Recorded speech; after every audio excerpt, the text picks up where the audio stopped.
So Floyd, thanks for joining us today. My pleasure. Floyd's from the United States Geological Service.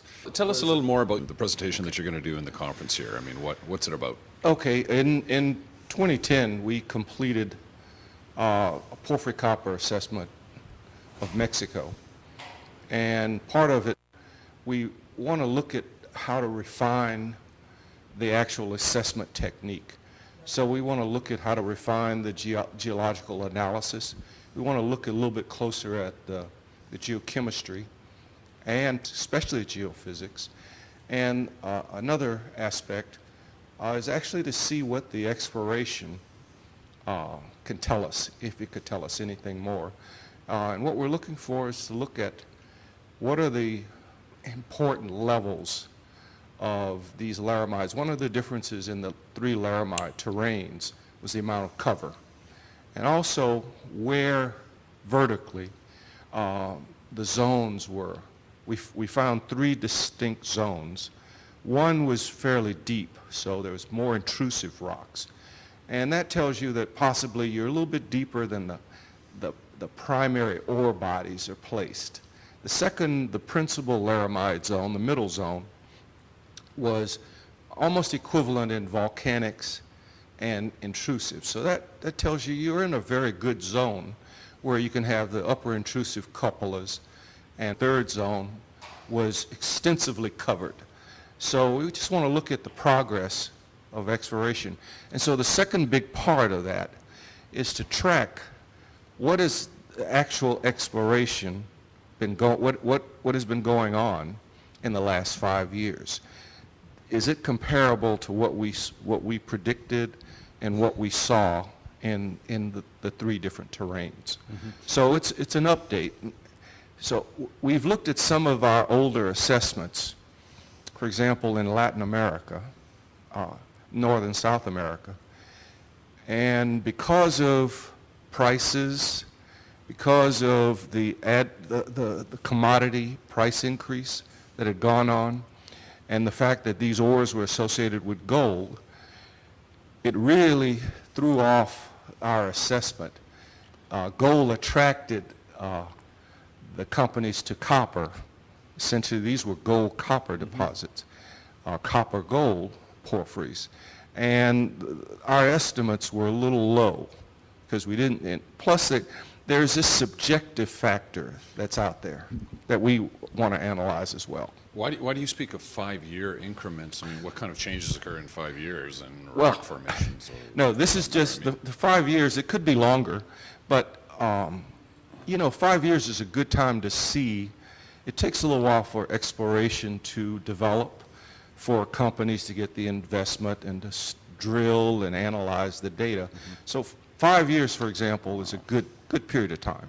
Oh, okay. So from our final, and the product that we put out was probably finalized a year or two before that, and has gone through review and whatnot. So. Okay. And just to be clear, whereabouts from the geoscientific perspective? I mean, where in general are these mineral deposits again? Okay.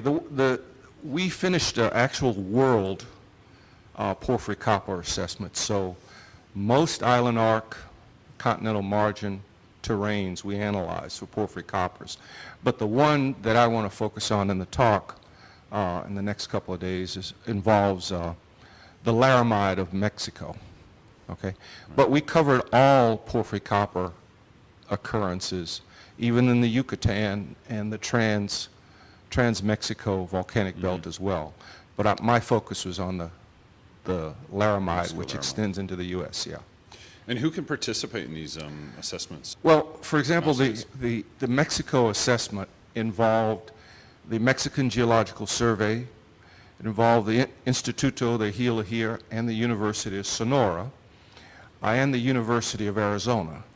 So normally we have a cooperative. We try to develop cooperatives that involve state, country institutions. Now we also bring in consultants, regional experts, both from universities and private. The only real qualification is that you be willing to open your database, because this is going to be a publicly, a final publication.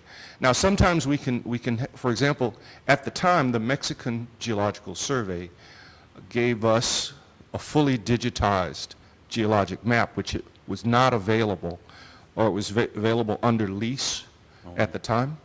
But we were able to develop derivative products from that and publish that. So their geochemistry is now available, free on their database right now. So it just depends on the companies. A private company would have to be willing to at least let the other participants look at the database. And then we could develop products from that. We don't have to publish the entire database. So you found no resistance from There's the Mexican government or anything? If No. anything, the No, Mexican Geological Service with Raul Cruz, I think, they're very helpful and they're willing to. They were very open. In work fact, with you. they gave us a lot of data that they were holding, and we brought our databases that we had independently constructed. And it was also an exercise. The three-part method has been a method that a lot of people have been interested in, and they actually wanted to see and participate in that What's the three-part. three-part method? It's how we design the assessment. So there's data compilation of geology, geochemistry. Then there's a look at mines and prospects that exist. And then there's also a look at the rate of exploration that goes on. And finally, there's an estimate of undiscovered resources. So we bring in experts that look at the database and help construct this database. And then there's an estimate of how many future deposits we believe exist in that area. And then that's converted into an economic analysis. And we actually give quantitative numbers on the dollar values on the gold, associated copper, and silver. For mining companies for to mining, take yeah. educated Yeah. decisions. Yeah. Interesting. Okay, thanks very much, Floyd. Okay. I think, Thank you.